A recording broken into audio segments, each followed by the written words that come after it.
Je rends grâce à Dieu qui nous donne encore aujourd'hui l'occasion de partager la parole de Dieu et un culte tellement chargé de bonnes choses.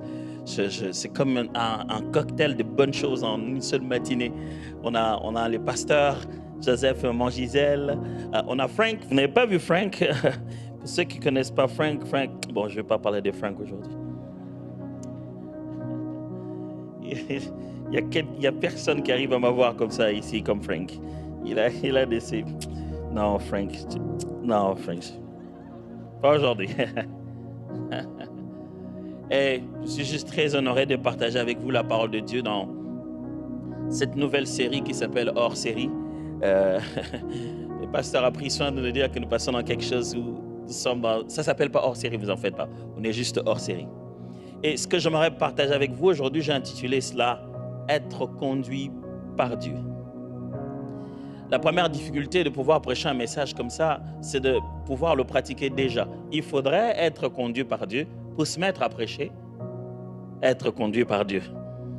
Et vous pouvez imaginer déjà la pression que ça fait sur moi de pouvoir prêcher, d'être conduit par Dieu et que être conduit par Dieu ne soit pas les messages que Dieu a conduits aujourd'hui. Être conduit par Dieu. Pourquoi tout ça? Parce qu'en fait, l'homme voyage. Pierre le dit très bien que notre vie est comme la vie des voyageurs sur la terre. L'homme se déplace d'un point, il va quelque part. Ce n'est pas toujours physique, c'est caractériel, c'est la transformation de sa personne. Sa vie vers le devenir de qui Dieu voudrait qu'il soit est comme un voyage, un déplacement progressif. Et dans ce voyage du devenir, dans ce voyage de la meilleure personne de soi-même, simple, la destination finale est Jésus, dans ce voyage de devenir comme lui complètement, d'exprimer sa nature, dans ce voyage-là, eh bien l'homme lève des options, prend des décisions, fait des choses. Et souvent l'homme pense que plus il a d'informations, meilleures vont être ses décisions. Il s'est dit, si je sais ceci, je sais ceci, je sais cela, alors je peux quand même lever des bonnes options, je peux mieux décider. Mais la preuve est juste le contraire. On dirait que plus que l'homme a des informations, plus il entre dans une véritable confusion. Apparemment, l'homme a juste besoin de l'essentiel. Il n'est pas obligé de tout savoir, mais il y a des choses qu'il est censé savoir. Il y a des petites choses qu'il doit savoir au bon moment. Sans quoi, il va perdre la direction. Pourtant, la direction est claire depuis le commencement. Les raisons pour lesquelles Dieu a créé l'univers étaient claires. Pourquoi Dieu a créé la race humaine, la destination était connue, jusqu'à ce que le péché s'en est mêlé. Et lorsque le péché arrive, tout devient un peu plus flou, on ne sait plus très bien qu'est-ce qu'on fait. On dirait que là où Dieu a dessiné clairement la destination, un flou s'en est mêlé. On ne sait plus très bien voir qu'est-ce que Dieu voulait dire. On cherche dans les passés pour essayer de savoir, aux premiers êtres humains, il avait dit quoi? Quand nous, on lit la Genèse, les autres font de l'archéologie seulement. Et lorsqu'ils ont découvert des fossiles, ça ne dit rien de spécial. Si ce n'est que Dieu a commencé l'univers depuis plus longtemps qu'on l'imagine. Même en allant fouiller dans son passé, l'homme n'a pas de clarté sur son avenir. Même en regardant avec précision s'il y a eu dinosaures ou dragons avant, l'homme n'arrive pas toujours à prendre les décisions qu'il faut. Même en ayant introduit de l'intelligence artificielle, l'homme se cogne la tête encore et encore. Le fonctionnement de l'humanité est complexe. C'est l'une des raisons pour laquelle on a besoin d'être conduit. Le monde dans lequel nous sommes est tellement à la fois simple et complexe. Est-ce que vous êtes conscient avec moi combien de points de jonction il faut pour faire fonctionner une seule destinée? Un seul individu. Un seul individu, combien d'éléments entrent en compte pour faire fonctionner la vie d'une seule personne? Pour savoir qui il va épouser, qui vont être ses amis à l'école, parce qu'il le reviendra demain pour être encore ses collègues au travail. pour savoir à quel moment il faut arriver pour que ce soit juste au moment où il est arrivé que la belle femme qui sortira là deviendra son épouse. S'il fallait mettre un personnel, organiser une entreprise à la gestion d'une seule destinée, il faudrait des milliers de gens pour gérer l'emploi du temps, la coïncidence des éléments, organiser toutes ces choses-là. Mais Dieu connaît ces points de jonction et surtout les points de jonction décisifs, les moments spéciaux où il faut rencontrer une personne, être au bon endroit, faire la bonne chose, dire ce qu'il faut. Tout n'a pas la même importance, mais il y a des moments qu'il ne faut pas manquer, des instants qu'il ne faut pas louper. C'est surtout pour ces moments-là qu'on a besoin d'être conduit, qu'on ne peut pas faire seul notre vie. Il faut quelqu'un pour nous dire quand est-ce le bon moment. Quelqu'un qui nous explique ce qui se passe réellement. Vous savez, des fois, on a besoin d'explications.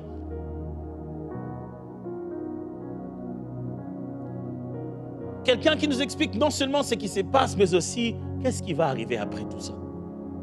Il faut quelqu'un qui donne des réponses à nos questions. L'homme en a besoin. Alors Dieu dit, oui, je vais le faire.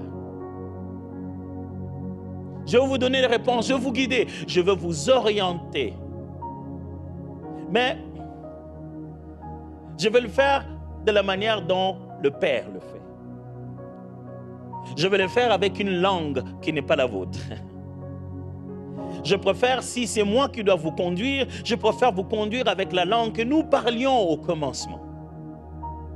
Parce que les langues des hommes sont trop lentes et limitées pour percevoir l'étendue des connaissances que Dieu a. Dieu dit, si je veux me limiter au français, votre vocabulaire est trop petit pour décrire les nombres des connaissances qui entrent en compte pour diriger vos petites vies.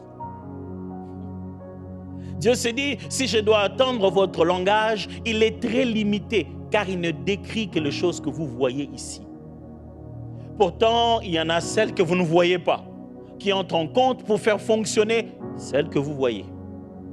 Dieu se dit, si donc je dois communiquer avec vous, vos dialectes sont des reflets de votre ignorance. Votre ignorance des réalités sous-jacentes qui dirigent le monde dans lequel vous vivez. Vos langages se limitent à explorer les visibles et à décrire les informations pour votre intellect, pendant que votre aspect, chaque aspect de votre être, nécessite un langage adéquat pour capter en 360 degrés les connaissances utiles pour naviguer dans les réalités. L'homme n'a pas vraiment besoin d'entendre une langue pour comprendre. Dieu sait faire comprendre l'homme sans qu'il ait une langue pour comprendre. Dieu parle à l'être humain un langage qui est loin meilleur à nos langues considérées intelligibles. Dieu peut te dire aimer sans utiliser le verbe aimer. Tu vas vivre tout l'amour. Et parce que tu l'as vécu, tu lui donneras un nom semblable à aimer. Mais même quand on l'appelle aimer, ce n'est pas tout ce que ça représente réellement. En tentant de nommer les choses, nous avons mis dans des boîtes que Dieu ne veut pas utiliser. Parce qu'il a sa propre façon de communiquer simultanément à notre esprit, à nos émotions et à notre corps, au même moment. Sans qu'on soit les plus intellectuels du monde, sans qu'on maîtrise tous les dictionnaires, Dieu peut parler clairement et nous orienter comme il se doit. Être conduit alors, mes amis, être conduit par Dieu, être conduit par quelqu'un d'autre, être conduit. Je me souviendrai toujours la première fois où ma femme m'a conduit. Elle apprenait encore à conduire. J'ai l'impression que vous connaissez l'histoire, j'arrête. C'est la même histoire, vous savez, la même histoire avec votre femme, c'est exactement la même histoire avec ma femme aussi. Jusqu'à ce que vous décidiez que vous n'allez plus l'apprendre à conduire et quelqu'un d'autre devait le faire. J'ai vécu la même chose aussi. Cette partie où elle conduit et te dit que c'est toi qui es en train de la déranger, c'est toi qui l'énerve, tu parles trop quand elle conduit, ça m'est arrivé aussi. J'oublierai jamais, ma femme, elle conduisait et on rentrait à la maison. Et je ne sais pas, elle était tellement stressée du fait que j'étais là. Je vous assure que j'étais en train de freiner plus. S'il y avait des pédales, je vous assure, cette voiture n'avait pas avancé. J'ai freiné plusieurs fois. On dirait qu'elle sentait que j'étais tendu. Et je ne sais pas, par inattention, un truc comme ça, je ne sais pas. Alors j'ai dit non, pas ça chez elle. C'était terrible. Ouf. Faites pas ça chez vous. Faites pas ça chez vous. Mais ce n'est pas seulement avec ma femme. Avec le temps, je me suis rendu compte que même quand je suis dans la voiture de quelqu'un qui conduit tellement bien, qui sait ce qu'il fait, j'ai malheureusement tendance, quand je sens qu'il s'y approche d'une manière dont je ne m'y approcherai pas, il prend une vitesse que je ne prendrai pas, il fait un jeu que je ne ferai pas, sans le vouloir, je vous assure, mes jambes freinent. Et là, je raconte une histoire rapidement pour oublier que... Parce que si tu es conducteur, tu n'arrives pas à 100% à laisser quelqu'un d'autre te conduire. Quand je ne savais pas conduire, je n'avais pas ça. Je n'avais pas ça du tout. Que tu conduises bien ou pas, je ne savais pas qu'il fallait freiner. Donc, je n'avais pas ce geste-là. J'avais peur quand ça faisait peur, mais je n'avais aucune idée du degré d'attention qu'il faut avoir. Vous savez, maintenant, quand quelqu'un me parle et qu'il a le téléphone et qu'il conduit et qu'il regarde sur son téléphone, je regarde à sa place, je dis, regarde, je connais les dangers que l'on court parce que j'ai déjà conduit. L'homme a déjà conduit sa vie et ça devient difficile de laisser quelqu'un d'autre la conduire. Quand on laisse Dieu conduire, c'est comme si on veut lui dire qu'on sait ce qu'il doit faire. Si il faut écouter nos prières pour entendre qu'on est vraiment en train de parler comme un copilote. On adresse à Dieu nos prières avec des instructions claires de ce qu'il doit faire. Qui conduit qui? Dieu, j'ai quand même un peu d'expérience, ça fait longtemps que je vis ma vie, hein? Donc je sais des choses qui m'énervent, celles que je n'aime pas. Je sais reconnaître quelque chose à distance, si je le sais. Ou tu sais, Dieu, je sais quand même reconnaître des choses que j'aime et des choses que je n'aime pas. Être conduit, mes amis, signifie être nourri de sagesse transformatrice. Quelqu'un d'autre nous apporte une sagesse si précise qui nous change. Qui ne vient pas des informations complètes que les hommes ont ou des expériences mal interprétées que nous avons, mais de la sagesse omnisciente. Une sagesse qui a toutes les connaissances nécessaires. Une sagesse qui demande qu'à être obéie pour transformer nos vies, étape après étape. Être conduit, c'est que quelqu'un nous dise quoi faire, quelqu'un d'autre nous dise quoi faire. L'homme n'aime pas qu'on lui dise quoi faire. L'homme n'aime pas qu'on lui dise quoi faire. Les gens se sont battus, ils sont allés en prison. Parce que l'un a dit à l'autre quoi faire. De quel droit tu oses me faire? Tu crois, surtout quand tu fais un commentaire sur le travail. Ah, toi tu veux m'apprendre mon travail maintenant? Quelqu'un finalement t'a quand même appris ce travail.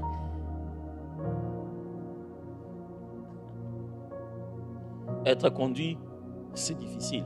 Parce que vous laissez à quelqu'un d'autre vous dire quoi faire, quand le faire et comment le faire. Et vous le dites comment? Sans passer par vos oreilles.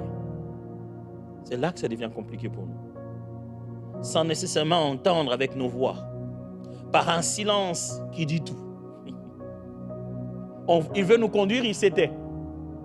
C'est Dieu qui veut nous conduire et de tout le temps il veut nous conduire, il reste silencieux. Par une vision qui capture l'essentiel. J'ai vu, mais je n'ai pas tout vu. Par un songe qui révèle les mystères. J'ai rêvé, je sens que c'est quelque chose. Mais il y avait des animaux, il y avait des arbres. C'était compliqué. Mais aussi par une conviction qui pèse dans le cœur plus qu'une pierre qui est lourde à l'intérieur. Tu sais que tu sais que tu sais et tu ne sais pas comment expliquer que tu sais. Là, quelque part, il te conduit. Être conduit, c'est savoir.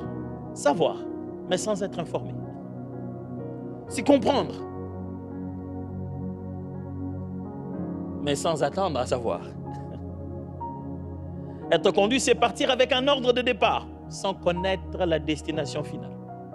C'est décoller avec courage, sans connaître où se trouve la piste d'atterrissage. Mais se rassurer que le pilote qui conduit a certainement pris soin de toutes les informations. L'homme, en réalité, il aime être conduit. Il est même fait pour être conduit. Seulement, depuis ce qu'on appelle la rébellion à cause du péché, il commence à se comporter comme s'il ne veut plus être conduit. Tous les jours, nous voulons être conduits. Vous entrez dans un magasin, ce n'est pas pour rien qu'on multiplie les gens dans les rayons, parce qu'on sait que les clients ne savent pas ce qu'ils veulent. Quand tu entres, est-ce que je peux vous aider? Ah oui, je cherche quelque chose à porter pour ma soirée. Ah, tu sais, ça c'est un peu quelle tendance? Quelqu'un est en train de collaborer avec toi pour choisir la jupe que tu ne veux pas. Et tu sortiras de là en ayant acheté quelque chose que tu n'avais pas en tête d'aller acheter. Dès que tu vois quelqu'un habillé en blanc, de l'autre côté d'une chaise, dans un endroit appelé hôpital, tu lui parles de tout. S'il te dit, on va te piquer, tu te fais piquer. Et tu ne sais même pas qui c'est. N'importe qui peut entrer par derrière, s'habiller en blouson, tu vas le croire parce qu'il est dans un bâtiment appelé hôpital. L'homme aime être conduit. Je vous assure que l'homme aime être conduit. Regardez les nombres de followers qu'il y a. Et regardez que font réellement ces gens-là sur Internet. Rien. Ils font rien. Mais ils ont des millions de suiveurs. Parce que les hommes cherchent toujours le chemin. L'homme veut être conduit. Il fait tout pour ne pas donner l'impression, mais il veut être conduit. Mais la partie qui fait peur à la conduite, c'est que être conduit, c'est perdre son indépendance. Vivre au rythme d'une autre personne. C'est avouer clairement que malgré son expérience de vie personnelle, sur soi-même, on reste incapable de se diriger efficacement. On sait ce qu'il faut faire, mais ce n'est pas suffisant. On sait ce qu'on aurait dû faire, mais ce n'est pas tout ce qu'il faut faire. L'homme a besoin d'être conduit. Pour deux autres raisons majeures, à cause de la corruption de sa race, l'homme ne fonctionne plus comme il est censé fonctionner. Il est en défaillance. L'homme serait un robot, il planterait de temps en temps. Je vous assure. Vous avez déjà fait ça avec l'intelligence artificielle, vous lui demandez génère-moi une image d'un homme qui tient sa guitare en train de jouer au village. Il vous génère l'image d'un homme qui a 7 doigts avec une guitare qui entre un peu dans son corps. Ils ont un terme pour ça. On appelle ça délirer, je crois. Ils disent que l'intelligence artificielle fait des délires comme ça. Oh, tu te rends compte que ce n'est pas exactement ça. Je pense que l'homme est comme ça. Il a un genre de fonctionnement qui est un peu perdu. Plus encore, il fonctionne avec un genre de virus appelé péché. Il ne sait plus très bien retrouver le nord. Moi, un jour, je conduisais chaque fois à différents endroits, j'allais avec un GPS. Mais je ne savais pas que mon GPS avait des paramètres à l'intérieur. Où que j'aille, ça m'amenait toujours vers la porte arrière. C'est-à-dire que si je vais dans un mall, j'allais tout droit là où les camions vont déposer la marchandise. Si je vais dans un resto, j'allais toujours derrière. Je ne sais pas pourquoi les GPS m'amènent toujours derrière. Imaginez que votre GPS a déjà la fibre du péché. Ça vous amènera toujours, même quand c'est beau, c'est bien, ça vous amènera jamais vers la porte d'entrée. Mais la deuxième raison qui fait que l'homme a vraiment besoin d'être conduit, c'est le fait que nous avons de l'autre côté un ennemi spécialiste en illusion. Lui, tout ce qu'il veut, c'est démontrer que nous ne sommes pas aussi intelligents comme ça. Vous savez, si quelqu'un veut vous faire du mal et qu'il n'arrive pas à vous faire du mal, il va chercher quelqu'un qui vous ressemble, votre enfant, quelqu'un qui est comme vous. Il va tenter de faire du mal sur lui pour avoir la joie comme s'il l'a fait sur vous. Et le diable, lui, s'est complètement rebattu sur nous pour dire, Dieu, si c'est ça ton image, c'est que tu n'es rien.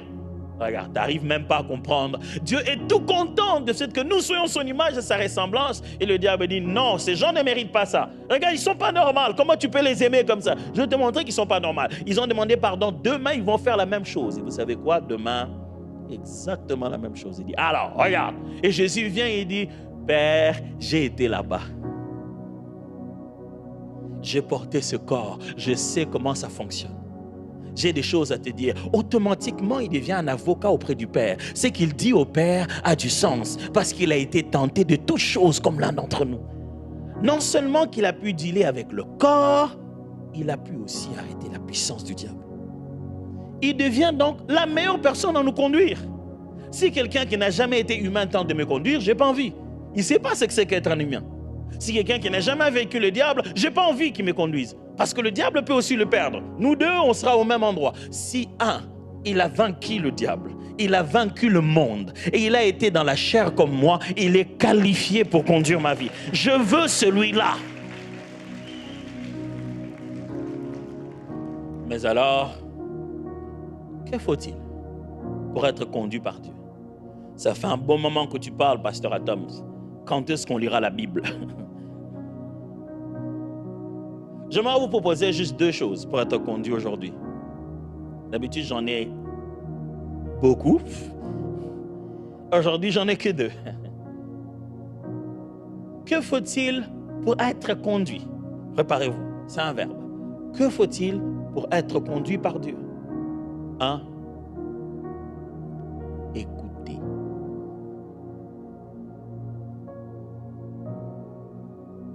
J'ai dit quoi?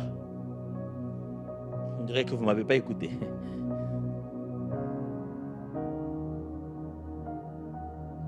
Écouter. Il y a un jeu de mots, si on tente de le faire en français, c'est qu'il y a une différence entre entendre et écouter. Entendre, c'est automatique. Mais écouter demande de l'effort cognitif. Entendre, c'est juste la perception de tes oreilles, pendant que écouter, c'est la sélection de l'information. Tu te focalises sur ce qu'on te dit. Et écouter, c'est choisir de prêter attention, de donner du sens, de répondre. Dans la Bible, ça prend un tout autre sens, ça devient encore meilleur. Écouter dans la Bible ne signifie pas seulement entendre avec l'oreille, mais ça veut aussi dire obéir. Ça veut en même temps dire retenir, mémoriser dans son cœur, pas seulement dans sa tête. Ça veut dire s'approprier de ce qu'on entend et répondre à ce qu'on entend. Ça dépasse l'idée de seulement percevoir. Ça veut dire recevoir et vivre ce qu'on entend. Le problème avec nous les hommes, on n'écoute pas. Si vous avez un homme à côté de lui, à côté de vous, dites-lui, pourquoi tu n'écoutes? Non. Il y a des gens qui se sont fait regarder par leurs voisins. C'était trop menaçant pour qu'ils osent dire ça. Mais il a compris dans tous les cas. Je vais encore parler de ma femme parce que dans ma bouche, il fait que parler de ça. Je ne sais pas moi aussi, je ne sais pas. Mais je vois souvent ma femme comment elle fait avec mon fils, le dernier. Quand il vient, elle va tonner sur elle, sur lui plutôt. Elle va dire, mais Roland, pourquoi tu n'écoutes pas? Qu'est-ce que je t'avais dit? Tu vois les enfants quand ils font des bêtises. Mais qu'est-ce que je t'avais dit, Roland? Je t'avais dit quand tu reviens, tu ramènes d'abord des choses dans ta chambre. Pourquoi tu n'écoutes pas? Et il est là. Maman, c'est parce que plus elle dit pourquoi tu n'écoutes pas, plus ça monte, plus lui recule. Il connaît la scène, il dit je vois où on va.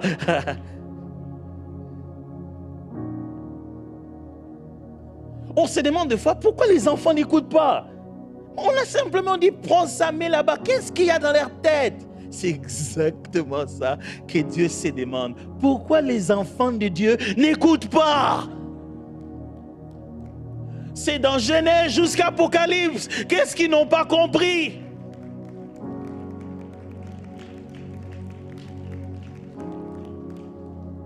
C'est encore drôle quand sa maman lui dit « Qu'est-ce que j'ai dit ?» Il répète tout ce que sa maman lui a dit, qu'il n'a pas respecté. Deutéronome chapitre 6, versets 1 à 5, détient l'un des textes les plus forts de l'affirmation de la foi du judaïsme. N'oubliez pas que la foi chrétienne vient du judaïsme. Deutéronome chapitre 6, versets 1 à 5.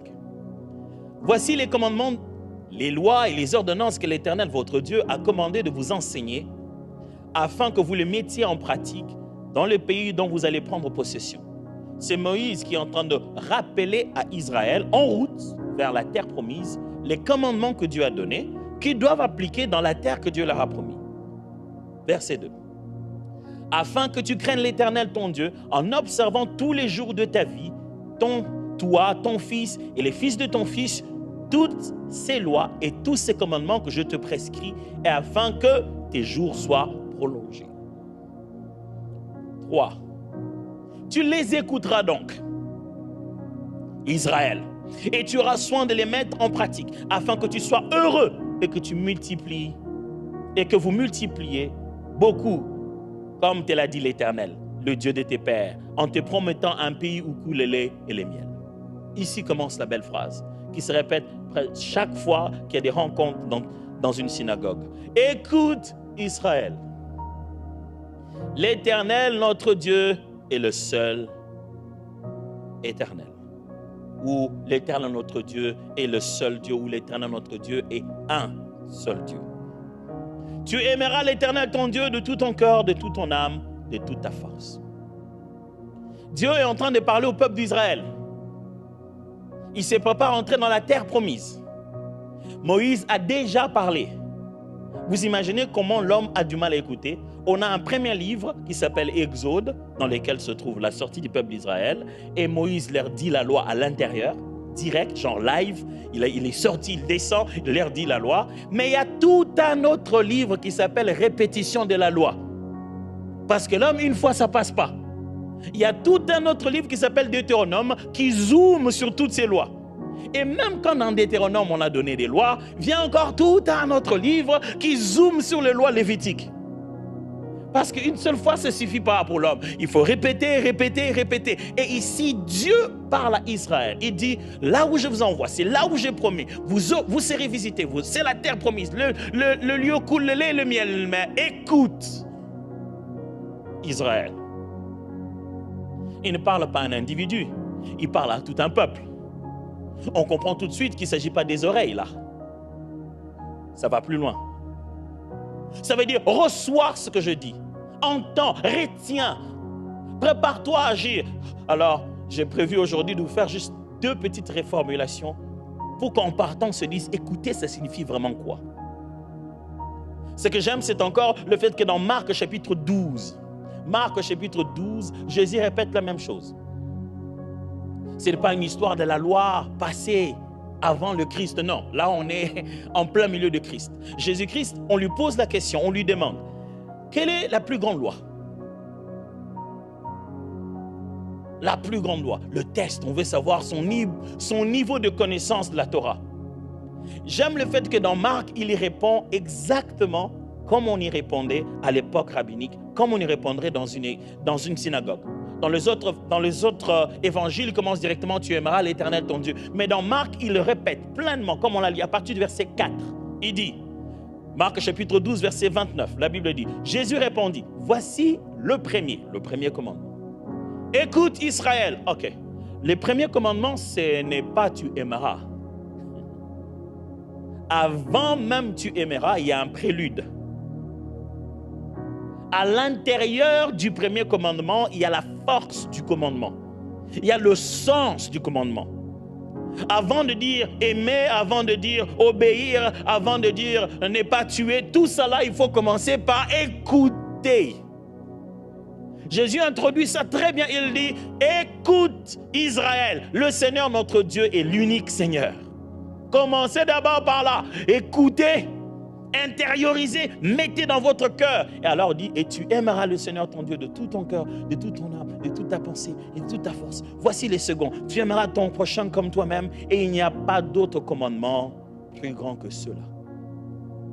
J'aurais voulu qu'ils disent, le premier commandement c'est, après avoir dit écoute, c'est tu aimeras. Non, il a dit le premier commandement c'est écoute Il commence avec écoute à l'intérieur. Il dit tout ça, ce que Dieu vous a recommandé, ce n'est pas entendre seulement. Il vous a recommandé d'intérioriser les phrases que je veux me mettre à dire tout à l'heure. Écouter, c'est quoi? N'oubliez pas, écouter, c'est la première des choses qu'il faut faire pour être conduit par Dieu. Il faut écouter.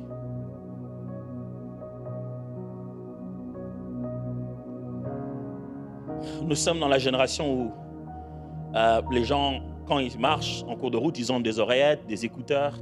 Les gens ne veulent plus vraiment parler aux autres. Dès qu'il arrive quelque part, il met directement ses écouteurs. Il se met à écouter. Chacun est quelque part tout en étant ailleurs. Vous avez déjà remarqué ça? On est bien assis en train de parler avec quelqu'un qui est à 20 000 km et le voisin, on ne lui a même pas dit bonjour. Chacun se promène avec son petit monde par-ci, par-là. Et j'ai vu combien c'est difficile de prévenir un jeune ado avec ses casques qui écoute une musique forte, le prévenir qu'il y a une voiture que sur le point de le tamponner. Je pense qu'il faut faire le langage des signes de ceux qui écoutent les oreilles, avec les oreilles. Parce qu'à ce moment-là, j'essaie de lui dire, attention, tout ce que je dis, il n'entend pas. Si je dis attention, ça ne suffit pas. Il faut que je fasse quelque chose. Il faut que je m'agite pour qu'il comprenne qu'il y a un danger. Deux fois même, il faut que je le tire carrément. C'est là que je... T'as envie de... T'as manqué la voiture, tu risques de recevoir à la place. Le danger arrive, mais il n'écoute pas. Et ça rend ton travail à toi qui va l'aider beaucoup plus difficile. Mes amis, Dieu n'est pas difficile. C'est nous qui sommes difficiles. C'est nous qui avons du mal à entendre. C'est nous qui avons du mal à écouter. C'est nous qui ne prêtons pas oreille. Que veut dire écouter alors? Je vous propose ceci. Écouter, c'est exécuter déjà la parole de Dieu dans son esprit en la visualisant par la pensée. Ok? J'ai tenté de choisir des mots pour essayer d'exprimer tout ce que je vais dire pour que ce soit le moins long que possible. Ça donnait ça, je vais expliquer chaque concept. Écouter, c'est exécuter déjà la parole de Dieu dans notre esprit en visualisant cette parole dans notre pensée. Écouter, c'est voir et se voir pendant qu'on écoute encore. Pourquoi, vous savez? Parce que Dieu parle par des visions et montre par des paroles. Ces deux mots sont liés dans la Bible. Je vais m'expliquer. Habakkuk chapitre 2 verset 1. La Bible dit ceci. J'étais à mon poste et je me tenais sur la tour. Je veillais pour voir ce que... Il faut vraiment que vous puissiez être sûr avec moi qu'on a dit la même chose. Ce n'est pas mon erreur. Il faut qu'on lise. Ah ouais, c'était bien tout à l'heure. Revenons au texte pour que tout le monde soit sûr que je n'ai pas commis une erreur de français. Là, ce n'est pas moi, c'est dans la Bible. Habakkuk chapitre 2 verset 1. La Bible dit, j'étais à mon poste et je me tenais sur la tour. Je veillais pour voir ce que l'Éternel me... Je veillais pourquoi? Ah, c'est une vraie question. Hein? Je veillais pourquoi? Pour voir. Ce que l'Éternel ferait quoi? Et ce que je répliquerai après ma plainte. Est-ce qu'il n'y a pas un problème là? On devait veiller pour voir ce que l'Éternel me montrerait. C'est ça le bon français. Mais c'est dit, je veille pour voir ce qu'il me dirait. Dans le langage biblique, il y a une connexion forte entre les visions et les paroles de l'Éternel. Ce que Dieu dit se voit. Ce que Dieu montre se dit. Quand Dieu te parle, il veut que tu voies ce qu'il dit. Quand tu as réussi dans ta tête à voir ce qu'il te dit, à l'accepter tant que tel, pour Dieu c'est fait. Écoutez, ce n'est pas laisser cette parole partir, c'est laisser la parole venir embarquer ton imagination vers l'intégration de cette possibilité. Tu laisses les mots que tu entends de la part de Dieu te prendre jusqu'à ce que tu imagines la possibilité de l'accomplir. Ok, je vais être encore plus clair. Un jour, un homme, Dieu lui a demandé de venir tuer son enfant. Il s'appelait Abraham, Genèse chapitre 22. Il amène l'enfant jusqu'à la montagne. Après, il rentre, jamais d'enfant tué, mais Dieu est content. Dieu a aimé. Il a reçu, a-t-il dit, cette offrande, parce que c'est Hébreu qui nous dit. Hébreu dit que c'est par la foi que Abraham a offert Isaac, pendant qu'Isaac n'est jamais mort. Au juste moment, Abraham était sur le point de tuer Isaac. Dieu a vu que dans son cœur, c'était déjà fait. Dieu a vu qu'il avait en face de lui quelqu'un qui écoute.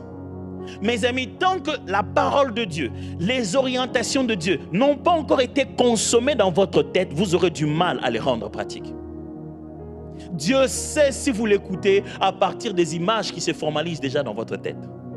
Oh, mieux encore, un jour, Jésus, pour expliquer la loi, il dit à quelqu'un, vous avez appris qu'il a été dit, tu ne commettras pas d'adultère. Mais moi, je vous dis, c'est lui qui voit la femme de son frère et qui déjà dans ses pensées, mes amis, la partie où l'État ne nous arrête pas. L'État ne t'arrête pas d'avoir conçu ça dans ta tête. L'État va t'arrêter quand tu as traduit ça en acte. Et toi, tu vas préparer une défense qui signifie que dans ta tête, ça ne va pas bien. Et ils vont te libérer. Même eux, ils savent qu'il y a une connexion entre ta tête et ce que tu fais. Mes amis, écouter Dieu, c'est dire à son esprit, j'ai déjà accepté à l'intérieur. Il a dit, pars, je me vois partant déjà. Si tu ne te vois pas déjà de l'autre côté, tu ne l'exécuteras pas. Ce sont les yeux de la foi et la conviction du cœur. Ce que je parle par se voir, ce n'est pas un exercice mystique de transcendance. Non, c'est une façon à l'intérieur de refaire tout son monde et de placer la nouvelle vérité à l'intérieur. Si Dieu te dit, écoute, je veux que tu puisses aller servir les enfants. Si tu ne te vois pas enlever les couches, être énervé, si tu n'acceptes pas les paroles là, les intègres pas pour commencer à le voir, tu auras du mal à les exécuter. Vous savez, cette vision qu'on a, c'est elle qui nous permet de persévérer. Parce qu'on a vu ce qu'on veut voir manifester. On l'a déjà quelque part. C'est déjà à l'intérieur. Vous savez, quand Christ est venu pour mourir à la croix, il le savait. Il le savait, il connaissait pourquoi il est venu. Frères et sœurs, est-ce que vous avez déjà vu ce que vous devez faire? Écoutez, c'est voir ça. Si vous êtes là à lire la Bible, entre dire, bon, vraiment, j'ai lu la Bible, Dieu a dit qu'il faut que je sois bon, gentil avec les gens. Si vous ne voyez pas gentil, vous ne ferez pas gentil. Si vous ne voyez pas ce que ça signifie dans ta maison à aller prendre, si tu ne vois pas l'habit qu'il faut prendre, les véhicules qu'il faut prendre, la chose qu'il faut prendre pour exprimer exactement cette générosité, tu ne l'exprimeras jamais. Est-ce qu'on écoute ou on laisse les paroles partir? Écoutez ce que Dieu fait avec Josué. Il est sur le point de lui donner une victoire. Mais écoutez comment il commence cette conversation. Josué chapitre 6, versets 1 à 2. Il dit, la Bible dit, Jéricho était fermé et barricadé devant les enfants d'Israël. Personne n'est sorti et personne n'entre. Vous imaginez, à cause de l'adversaire, on ne sait même plus sortir nous-mêmes. Mais il n'a même pas encore attaqué. Écoutez le verset 2. L'Éternel dit à Josué, qu'est-ce qu'il lui dit? Vois, je livre entre tes mains Jéricho et son roi, ses vaillants soldats. Ce n'est pas qu'à Jéricho, à Josué qu'il dit ça. Il est dit aussi deux fois à Moïse. Il est dit aussi quelquefois ailleurs dans la Bible. Dieu veut faire une chose, il veut livrer un adversaire à son peuple. La première des choses qu'il leur dit, vois, je livre entre tes mains. Que je vois quoi? Vois. Laisse ta foi voir. Parce qu'il y a un lien fort entre écouter ce que Dieu te dit, voir ce qu'il veut s'aimer en toi et posséder ce que tu vas devoir vu. C'est-à-dire, il y a cette affaire entendre, voir et posséder. Entendre, voir et posséder. Mes amis, nous ne pourrons pas traduire en action quelque chose que nous ne voyons pas encore. Non, mais moi, je n'arrive pas à voir. Je comprends ce que tu dis, mais on fait ça comment? C'est ça ce que j'appelle ici. Si ça s'appelle obéissance, tu dois voir comment on fait ça. Tu vas te battre à vouloir comprendre, imaginer. Et il faut que ça sorte des images dans ta tête. Comment ça dit? Oh, ça veut dire que chaque matin, je dois prendre mon véhicule. Alors là, tu as compris. Alors là, tu sais quoi faire. Ah bon? Ça veut dire que chaque fois que les gens viennent chez moi, je dois arrêter de parler des autres. C'est ce qu'on appelle commérage. Oui. Ah donc ça veut dire que quand je parle au téléphone, il ne faut pas que je parle d'autres personnes, je dois arrêter de... Oui. Quand tu commences à voir exactement ce qui doit être fait, tu commences à entendre. Tu commences à écouter. Mais vous savez ce que nous on aime voir vite? Ce n'est pas l'action qu'on va poser, mais la punition qu'on va subir. C'est comme ça que les enfants sont. Ils n'obéissent pas parce qu'ils ont bien vu quoi faire. Parce qu'ils voient la main des mamans en train de gifler. Et je veux pas ça. Ça, ce n'est pas la bonne crainte. La bonne crainte doit être remplie d'amour. Ça doit te permettre de visualiser ce qu'on t'a demandé de faire avec bonheur. Pas la colère qui va en venir. Est-ce que nous écoutons?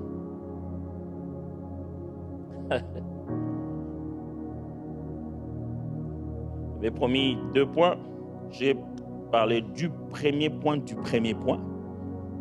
J'ai parlé d'écouter et j'avais prévu 2 définitions sur écouter. Mais je pense que je vais m'arrêter là.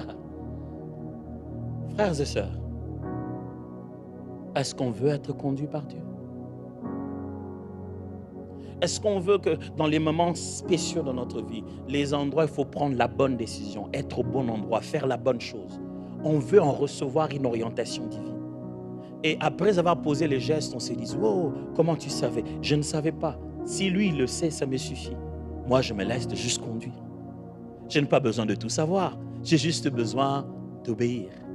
Si j'écoute, je peux juste faire ce qu'il attend de moi. N'êtes-vous pas en position de vouloir une orientation? Ne voudrez-vous pas un peu plus de précision? Sachez-le bien que Dieu ne parle pas notre langue à nous comme nous le pensons. C'est nous qui l'entendons dans notre langue. Dieu parle beaucoup plus. C'est beaucoup plus intéressant quand vous étudiez comment fonctionne l'oreille. Notre oreille fonctionne d'une manière incroyable. Il y a cette oreille qui est externe. En réalité, on n'entend rien. On n'entend pas les paroles. C'est juste une vibration qui frappe à notre oreille, qui va à travers cette partie extérieure. On entend. Si on n'en avait pas, on ne pouvait pas entendre. Il faut qu'une petite partie de nous soit détachée de notre corps. C'est pourquoi quand quelqu'un te dit tu as des grosses oreilles, c'est un compliment. Ne le prends jamais mal.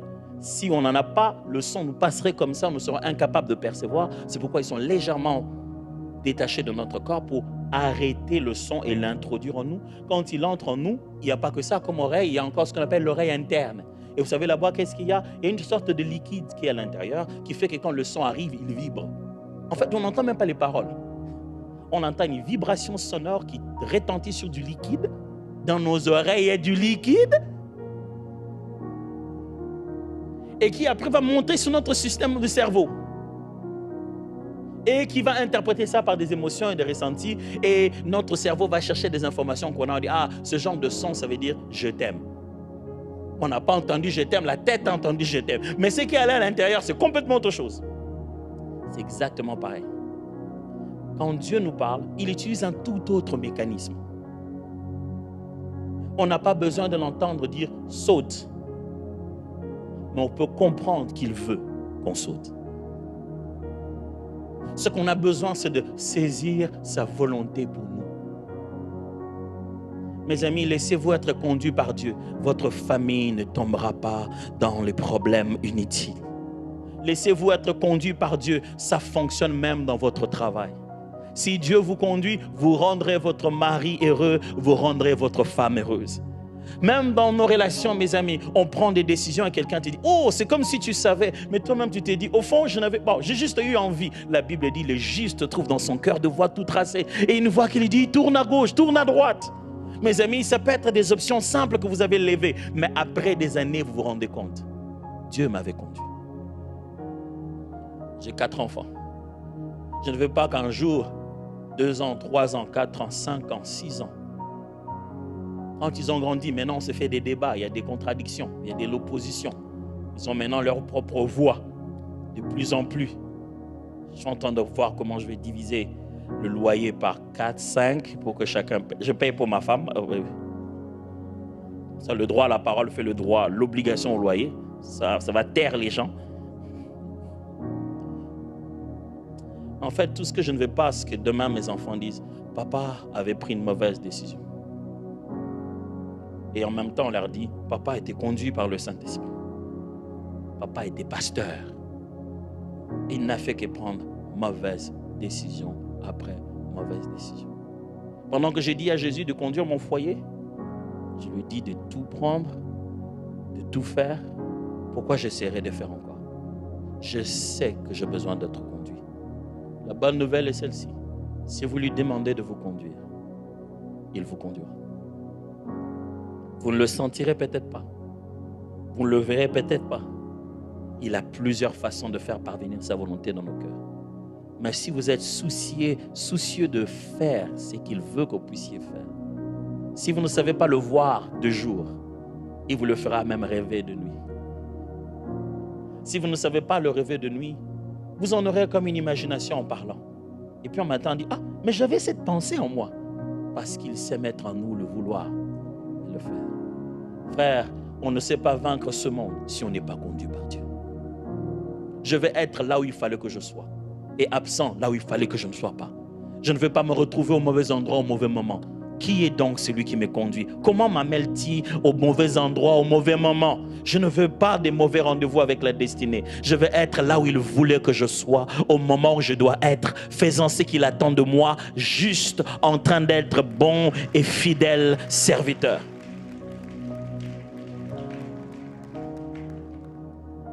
C'est comme ça que je dirigerai ma famille. C'est comme ça que je dirigerai tout le reste, en me laissant diriger par quelqu'un qui a plus d'expérience et qui n'a que victoire sur victoire. Baissons nos têtes aujourd'hui dans la prière. Peut-être que vous êtes venus ici ce matin et c'est vous qui conduisez. Et aujourd'hui, vous venez de vous rendre compte que notre GPS, en réalité, a des virus. Ça ne nous amènera jamais à la bonne décision sans Dieu. Et ce matin, vous voudrez dire, pasteur, comment on fait pour laisser le volant à Jésus? Simple. On se lève avec courage. On commence par là où tous ces bien-aimés qui sont passés ce matin en baptême ont commencé. Par reconnaître ses fautes et se rendre compte de combien la vie ne valait pas la peine sans Jésus. Je prie que vous puissiez faire de ce matin le matin où vous avez accepté de tenir la main de Jésus pour qu'il vous conduise. Si donc vous vous rendez compte que vous n'avez jamais encore donné votre vie à Jésus, il n'est jamais encore devenu sauveur, maître, seigneur, ce n'est pas lui qui dirige votre vie. J'aimerais vous encourager aujourd'hui, de là où vous êtes, s'il vous plaît, je vous le demande comme votre frère, sachant l'importance du moment, s'il vous plaît, si c'est ça votre décision, levez-vous juste là où vous êtes. Merci pour ceux qui s'élèvent. Levez-vous juste là où vous êtes. Un simple geste. Mettez-vous debout. Une façon de dire, je vais être conduit par Jésus, je veux lui donner ma vie à partir d'aujourd'hui. Je ne sais pas ce que ça signifie, mais je veux lui laisser faire. Merci pour ceux qui s'élèvent. Merci. Merci beaucoup. Je ne voudrais pas vous demander plus que vous ne pouvez le faire, mais le Seigneur, lui, il l'a demandé. Il a demandé que nous puissions de fois faire cet effort physique de nous présenter publiquement devant lui. Puis je vous demander, là où vous êtes, pendant que nous acclamons le Seigneur, avancez ici devant et vous allez recevoir un moment de prière pour vous, spécial, un temps spécial pour vous. Bienvenue. Et si vous hésitiez encore, n'hésitez pas à venir. Venez, venez, venez. Nous continuons à acclamer le Seigneur parce que c'est une bonne décision que vous avez prise. Gloire à Dieu. C'est une très, très bonne décision. Est-ce qu'on peut acclamer beaucoup plus fort que ça? C'est une superbe décision que vous avez prise. Bienvenue à vous. Jésus n'attendait que ce jour-ci, le moment où il peut. Est-ce que vous pouvez vous voir vous-même? Commencez à vous voir loin de votre ancienne vie. Voyez-vous différent. Voyez-vous comme il vous voit. Regardez-vous dans les yeux de Jésus. Puisque vous êtes là, je vais vous demander de prendre vos deux mains, les mettre sur votre poitrine. Et moi, je vais prier avec vous. Seigneur Jésus, les voici. Ils ont accepté de se laisser conduire. Décision pas facile. D'arrêter sa vie en plein boulevard. De quitter le poste, le siège du conducteur et de se laisser faire. Mon Dieu, maintenant qu'ils ont tout arrêté, tout décidé. Je l'ai entendu ici et je l'ai entendu plusieurs fois être dit. Aujourd'hui, à partir d'aujourd'hui, ils ne reculeront plus jamais. Plus question de rentrer en ailleurs. J'ai pris que leur vie, maintenant donnée entre tes mains, on en sente la différence. Quand Jésus conduit, c'est différent. Quand Jésus règne, c'est particulier. Quand il règne dans le cœur, quand il règne dans l'esprit, quand il règne dans l'âme, dans le corps de quelqu'un, c'est particulier. Aujourd'hui, nous confessons, ils sont à toi, totalement à toi. Ils t'appartiennent, leur vie est à toi. Le diable n'a plus aucun pouvoir sur leur vie, au nom puissant de Jésus. Et je prie, Seigneur, pour nous tous qui avons été ici ce matin, qui avons entendu cette parole. Donne-nous de nous voir obéissants, de commencer à croire à l'intérieur de nous, d'accepter cette image de nous à genoux en prière, cette image de nous ouvrant la parole, cette image de nous fuyant le péché, cette image de nous exprimant la bonté de Dieu et son amour autour de nous, cette image de nous nous réconciliant avec les personnes les plus difficiles. Nous voulons commencer à voir cette image de nous devenant de plus en plus comme Jésus. Et qu'en quittant ce temple,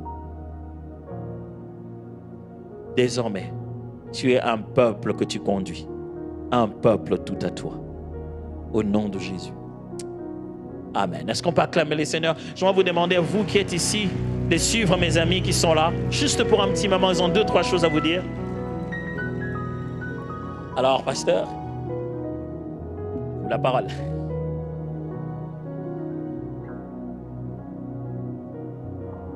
Merci, merci.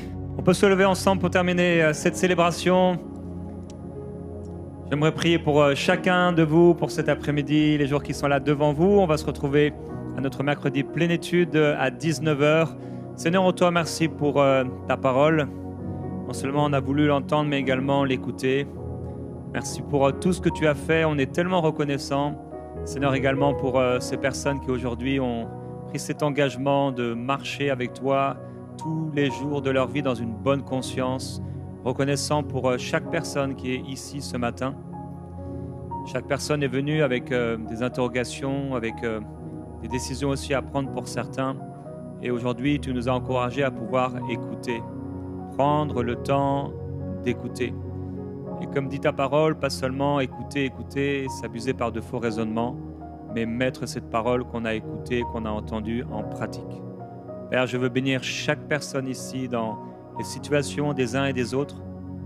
Tu connais les besoins de chaque personne, tu connais les besoins de chacun, et tu as promis, comme nous l'avons entendu, que nous allons être conduits par ton esprit. Merci parce que tu es le bon berger et tu as promis que tes brebis entendent ta voix, elles la reconnaissent. Alors nous avons cette ferme assurance, cette ferme conviction d'être dirigés par toi, de ne pas marcher sans voir dans les ténèbres, mais d'être dirigé dans la lumière. J'aimerais qu'on puisse terminer en déclarant que tu puisses prier là où tu es. C'est ta confiance en lui avec tes mots. Dis-lui, Seigneur, j'ai confiance en toi pour aujourd'hui, pour demain, pour la semaine qui vient, pour ce mois de juin qui est là. J'ai confiance en toi, Seigneur, pour ce problème, pour cette situation, pour ma famille, pour mes finances, pour le travail. J'ai confiance en toi, Seigneur. Seigneur, nous te faisons confiance. Nous te bénissons et nous te glorifions pour les belles choses que tu fais au milieu de nous et celles que tu feras encore. Amen. Amen. Alors, bon après-midi à tous dans la présence de Dieu. Saluez-vous les uns et les autres. Invitez-vous au restaurant, à la maison. Prenez un temps ensemble et on se retrouve mercredi pour notre réunion Mercredi Plénitude.